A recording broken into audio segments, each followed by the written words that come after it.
ओम नमः ओम नमः ओम नमः। अभी आज शुक्ल पंचमी पर्व ज्ञान पंचमी पर्व है। जय शुक्ला पंचमी। आचार्य भगवान कौन है? शुद्ध को एक महावृक्ष की उपमा दी है, जिसकी जड़ें हैं, स्कंद है, शाखाएं, उपशाखाएं वगैरह, और जिसमें संत जन उस पर क्रीड़ा करते हैं, अर्थात उसका रसास्वादन करते हैं, उस पर कलरव करते हैं, और विद्वान लोग भी उसकी छाया में बैठ करके अपने को आनंदित करते हैं। अनेक भव्य जीव उसकी शुद्ध स्कंद की उस वृक्ष की छाया में अपना यानी संसार का संताप को कम करते हैं। मैं सभी ग्रंथ मान है, चारों अनुयोगों के ग्रंथ मान है, कोई कम नहीं है। यानी द्रव्य अगर समय सार प्रवचन सार 50 सिखाए, अमृतचंद स्वामी की टीका चला माने कृष्ण है, फिर भी विद्वान लोगों के लिए तो। और लेकिन जयसेन महाराज की टीका जो तात्पर्य वृत्ति टीका बड़ी सुंदर है, उसका सबको माने उसका अध्ययन मनन करना चाहिए। और पुराण ग्रंथ भी ऐसे, पद्म पुराण ग्रंथ हो रविशनाचार्य के द्वारा 18,500 श्लोक, जिसकी पंडित दौलत राम जी ने वच निकाली कि 12,000-22,000 श्लोक प्रमाण महापुराण क्या कहना चाहिए, जिनसेनाचार्य के द्वारा रचा गया। यानी 20,000 श्लोक प्रमाण आदिनाथ पुराण 12,000 श्लोक है। और गुण जो बच गया, गुणबंदर स्वामी ने 8,000 श्लोकों में शेष शलाका पुरुषों का वर्णन किया है। सिर्फ आदि पुराण में तो 2 शलाका पुरुष ऋषभदेव, तीर्थंकर और भरत चक्रवर्ती का। तो उमा स्वामी महाराज ने जो तत्वार सूत्र, क्या सूत्र ग्रंथ है, ओहो, सूत्र का स्वरूप बताया। अर्थ गांभीर्य हो और अल्पाक्षर हो जिसमें, और असंदिग्ध हो। तो तत्वार सूत्र में एक हम उसको उपमा देते हैं बैंक की। यानी उमा स्वामी महाराज का एक बैंक है जिसका नाम है तत्वार सूत्र, अपर नाम है मोक्ष शास्त्र। उसमें 10 रूम है और एक रूम में अलग अलग लाकर है। अर्थात प्रथम रूम में 33 लाकर है, द्वितीय रूम में 53 लाकर है, तृतीय रूम में 39 लाकर है, चतुर्थ रूम में 42 लाकर है, पंचम रूम में 42 है, छठे में 27 लाकर है, 7वें में 39 लाकर है, 8वें में 26 है, 9 में 47 है और 10वें में 9। इस प्रकार कुल मिलाकर के 357 सूत्र है। उमा स्वामी महाराज ने आहा गजब, अरे चारों अनुयोग है उसमें गर्भित है। मुख्य रूप से आप कहेंगे द्रव्य, क्योंकि जीवादि 7 तत्व का 9 पदार्थ द्रव्य 50 इकाई का वर्णन होने से मुख्य रूप से द्रव्य अनुयोग। तथापि हम जब देखते हैं, विचार करते हैं, तो प्रथम अध्याय और पंचम अध्याय मुख्यतः द्रव्यानुयोग का, और दूसरा अध्याय में पूरा जीव कांड 20 प्रपणाओं का वर्णन है। आप आनंद से देखेंगे, 20 प्रपणा मिल जाएगा, गुण सांख्य लेकर के उपयोग प्रेम। और तीसरे अध्याय चौथे अध्याय में त्रिलोक सार का वर्णन है। त्रिलोक सार का अष्टम अध्याय में कर्म सिद्धांत महाबंध आदि का वर्णन है। सप्तम अध्याय में शावकाचार का वर्णन है। 9वें अध्याय में श्रवणाचार का वर्णन है।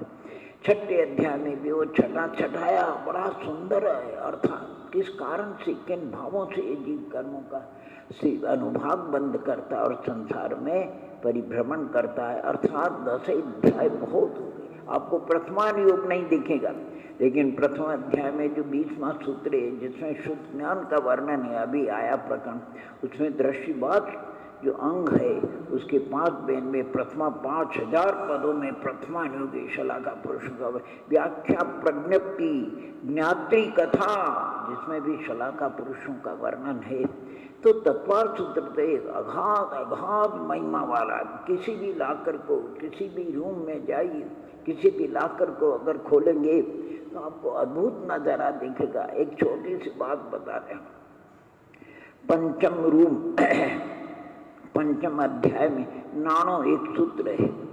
कल्पना कीजिए, भावना में विचार कीजिए। अगर अणु नहीं होगा तो स्कंद नहीं होगा, स्कंद नहीं होगा तो वर्गणाएं नहीं होगी, वर्गणाएं नहीं होगी तो कारमान वर्गणाएं नहीं होगी, कारमान वर्गणा नहीं होगी तो जीव के विकारों के भावों के निमित्त से कर्मत्व रूप परिणाम नहीं हो, कर्मत्व रूप परिणाम नहीं होगा तो फिर उसके संबंध के बिना संसार नहीं होगा, और संसार नहीं होगा तो संसार के अभाव पूर्वक मोक्ष भी हम किसी भी वस्तु स्वरूप में नष्ट नहीं कर सकते, इन्हें बढ़ा सकते हैं, इन्हें घटा सकते हैं, जो कुछ वस्तु। और भगवान ने, आप तो हम क्या है, सर्वज्ञ परमात्मा ने भी जैसा वस्तु स्वरूप ज्ञान में आया वैसा उनकी दिव्य ध्वनि में आया है, उन्होंने उसमें कुछ भी 19-20 नहीं किया है। तो तत्वार्थ सूत्र के कोई सूत्र ले लो आप, अर्थात ऐसा कोई ग्रंथ राज चारों अनियोगों का नहीं मिलेगा जिसमें सम्यक दर्शन ज्ञान चारित्राणि मोक्ष मार्ग है। अर्थात जीव सभी सुख, जीत भुवन में जीव अनंत सुख चाहे दुखते भयवन। आते श्री गुरु दुख को दूर करने वाले, सुख को प्रदान करने वाले, सुख को प्रदान करने वाले सम्यक दर्शन ज्ञान चारित्राणि मोक्ष मार्ग, सभी ग्रंथों में इसका वर्णन आपको मिलेगा। सम्यक दर्शन, तत्वार्थानम सम्यक दर्शन, तो सभी ग्रंथों में तत्वों का, 9 पदार्थों का वर्णन मिलेगा, षड्द्रव्य पंचाष्टिकाय का वर्णन मिलेगा आपको। अरे इसी तत्वार्थ सूत्र ग्रंथ पहले अध्याय में देखो, सत्संख्या क्षेत्र जो सूत्र है 8वां, अरे धवल की 6 पुस्तकें हैं उसके ऊपर, प्रमाण नैरधिगमा, जितने न्याय के ग्रंथों की रचना हुई, चाहे वो परीक्षा मुख से लेकर के न्याय दीपिका हो, यानी प्रमेय रत्नमाला हो, प्रमेय कमल मार्तंड हो, यानी अष्टश्री वगैरह जितने भी न्याय के ग्रंथ हैं सब इसके ऊपर रखे गए हैं। यानी क्या क्या नहीं, सभी आए, जितने शांकाचार्य हैं वो सभी 7वें अध्याय को आधार बना करके, जितने श्रवणाचार्य हैं वो सब 9वें अध्याय को आधार बना करके, और परमाणुओं को और गहराई से आपको देखना हो तो हम जब तक लोग प्रज्ञ का स्वाध्याय करते थे तब उसमें कुछ प्रकरण आया, उसका हमने विचार किया, उसका माने अनुसंधान किया, तो उसमें भरत ऐरावत क्षेत्र के जो आर्यखंड उसमें काल परिवर्तन होता है, और काल परिवर्तन होने से उत्सर्पणी और अवसर्पणी, ये अभी अवसर्पणी काल चल रहा, इसे अवसर्पणी काल के बारे को काल दोष के समय, तो बाकी चौथे काल में शलाका पुरुष होते हैं, महापुरुष होते हैं, तो प्रथमान योग भी आ जाता है। प्रथमान योग भी किसमें, एक एक सूत्र, अगर 9वें अध्याय में 12 भावनाओं का एक सूत्र लेते अपन, अनित्य संसार हो, उसके ऊपर कार्तिकेय स्वामी उन्होंने 450 गाथाओं में 12 भावना, कुंद स्वामी ने भी 12 अणुभिक्षा है उसका वर्णन किया। एक कौन सा सूत्र है, एक तत्व 8वें अध्याय में जो 4 बंद, प्रकृति स्थिति अनुभाग बंद, महाबंद, इसमें 35-40 हजार श्लोक प्रमा है, कर्मकांड वगैरह है, वर्णन किया। माने एक एक सूत्र आप देखोगे तो ग्रंथ की रचना आपको मिलेगी, एक एक सूत्र के ऊपर ग्रंथ की रचना। तत्वार्थ सूत्र कोई सामान्य ग्रंथ नहीं है, यानी जैनियों का बाइबिल कहलाता है, अर्थात सब उसमें गर्भित है। तीन लोक का स्वरूप कितना बढ़िया सुंदर, कर्म सिद्धांत का कितना जीवादि 7 तत्व के कोई बाहर है ही नहीं, सब 7 तत्वों में गर्भित है, और 7 तत्वों के सिद्धांत का नाम ही विपरीता, सम्यक दर्शन, जानने का नाम सम्यक ध्यान, और आश्रम से बच करके संबंध निर्जरा रूप जीवन को आदर्श बनाना इसी सम्यक चारित्र है। तदनंतर जो है संबर और निर्जरा की पूर्णता होने पर निर्वाण मोक्ष की प्राप्ति होती है। यानी आपको देखो जरा शांति से, जैसे पंचम अध्याय 50 का आचार्य कुंद स्वामी का 50 का ग्रंथ 173 गाता, वो उसका सार पूरा तत्वार्थ सूत्र में, द्रव्य संग्रह का सब सार पूरा तत्वार्थ सूत्र में आपको प्राप्त हो जाएगा। ऐसा कोई एक एक सूत्र के ऊपर और बड़े बड़े ग्रंथों की रचना हुई। 10 लक्षण पर्व आज आप और हम मनाते हैं, 10 दिन धर्म की आराधना करते हैं, उसका चिंतन मनन करते हैं। तत्वार्थ सूत्र में एक सूत्र आया, उत्तम क्षमा मार्दवार्चना। तो यानी एक एक सूत्र के ऊपर मैं कहता हूँ तत्वार्थ सूत्र में जितने सूत्र है, पहले एक बार भावना हुई कि अपने को क्या करना, 300 अलग अलग चिंतन करना, तो 300 57 सूत्र है। 8 दिन की छुट्टी कर लो, एक एक दिन एक एक सूत्र का अवलंबन लेकर के खूब अच्छा तत्व का चिंतन मनन करो सुबह शाम तक। और अगाध चिंतन है, कोई सूत्र ले लीजिए, सम्यक दर्शन ज्ञान चाली, क्या कोई निक्षेप का ले लीजिए, या निर्देश मान्य स्वामित्व का कुछ भी ले, नए विपाक का ले लीजिए। जीव के पंच असाधारण भाव, ओहो, कर्म कांड में एक भावाधिकार है। एक पंडित दीपचंद जी हुए, बड़े उच्च कोटि के विद्वान, उसने भावदीप का, भावों का बहुत सुंदर वर्णन किया है। भावों का आलोकी राजवार्षिक में भी बहुत ही अच्छे तरह से भावों का वर्णन है, तो भावों का विस्तार है। क्योंकि दुनिया में जितना खेल आपको दिखने में आ रहा है वो सब भावों के ऊपर निर्भर है। ये जीव दुखी है तो भावों से, कौन से भावों से, ये अपने को अन्वेषण करना है। सुखी होता है तो भावों से, अरे नरक में जाता है तो भावों से, देव होता है तो भावों से, चिरंजीव मनुष्य होता है तो, अरे ज्ञानी बनता है तो भावों से, अज्ञानी बनता है तो भावों से, संयमी होता है तो भावों से, असंयमी होता है तो भावों से, अरे क्षमावान है तो भावों से, और अगर क्रोधवान है तो भावों से। सब जितना खेल है उसके ऊपर भावों की। इसलिए प्रत्येक जीव को भावों की संभाल करना चाहिए, और भावों की संभाल कर सकते। दूसरा, अपने हाथ में शरीर का प्रबंधन, संयमों का प्रबंधन अपने हाथ में नहीं है।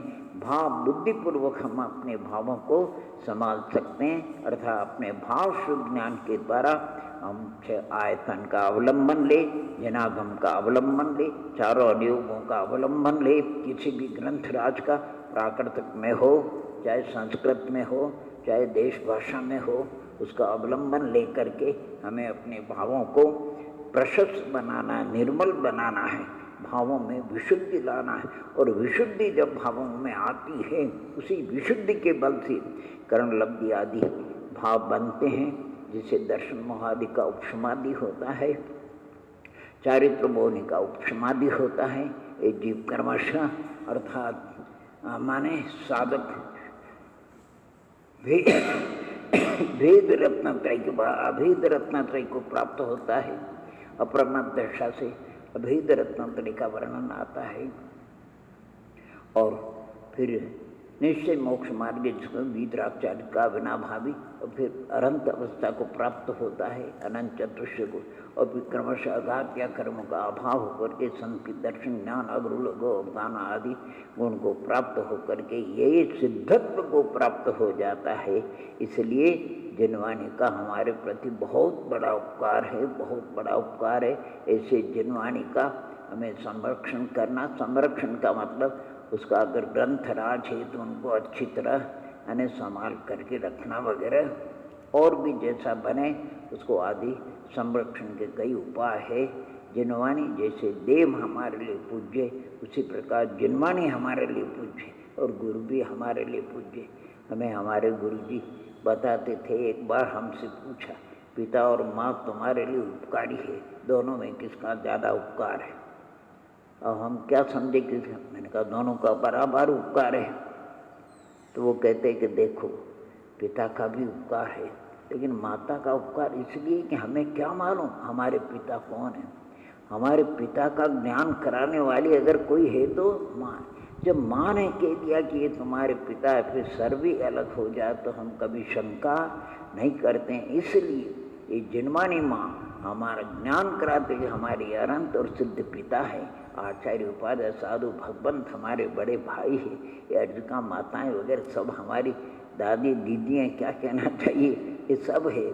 ये जिनवाणी हमको षड्द्रव्य पंचास्कार सात तत्व नौ पदार्थ द्रव्य गुण पर्याय उत्पाद वे द्रव्य निमित्त उपादान कारण कार्य निश्चय व्यवहार जो कुछ है सब श्रावक धर्म मुनि धर्म और गुणस्थान मार्गना कर्म सिद्धांत सब कृपा जिनवाणी की अलौकिक है। आप क्या वर्णन करते हैं।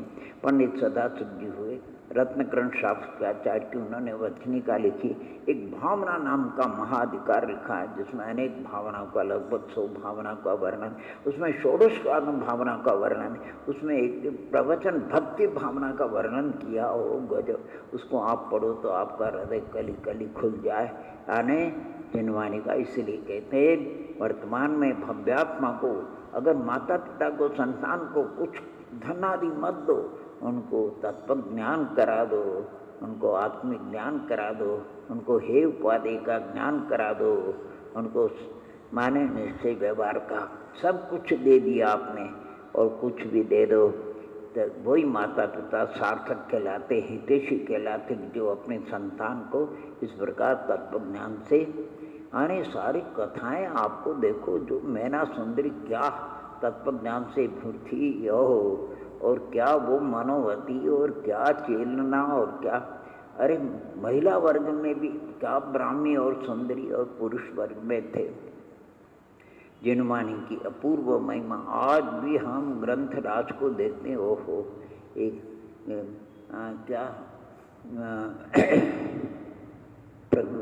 माता जी है नहीं, उनका नाम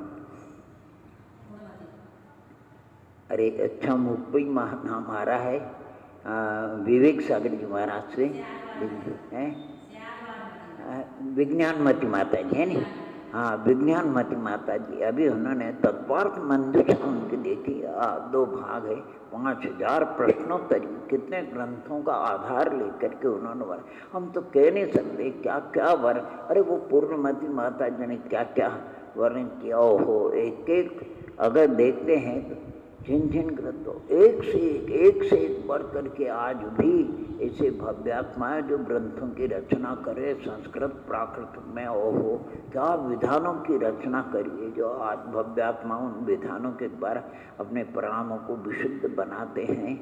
यानी वर्तमान में वैसे देखा जाए तो ऐसा लगता है कि अभी उत्तरी काल तो नहीं है, यानी उपकल्की का काल चल रहा है। उपकल्की के काल में संतों की भी वृद्धि हुई, आराधक भव्यात्माओं की जिनवाणी का भी खूब प्रचार प्रसार हुआ, और मंदिरों का भी खूब अच्छा निर्माण हुआ, और जिन बिंब भी खूब प्रतिष्ठाएँ भी खूब हुई, तीर्थ यात्रा जब जाप भी बहुत हुए, और मीडिया भी प्रचार का भी युग बन गया है। इसलिए ऐसे अवसर का हमें इन सब साधनों के माध्यम से हमें तो एक काम करना है, हमें तो अनादि संसार का अभाव करके और यथाशक्ति जितना बड़े सम्यक श्रद्धा, यानी अपन पढ़ते भी कीजिए शक्ति समान शक्ति बिना श्रद्धा धरे, श्रद्धावान जीव भी अल्पकाल में अया अमर दुख खो कम खो बोला सुगई हमने समाय मैडम जिनगुण संपत्ति हवधि सबम हो मज्जम। ओम नमः ओम नमः ओम।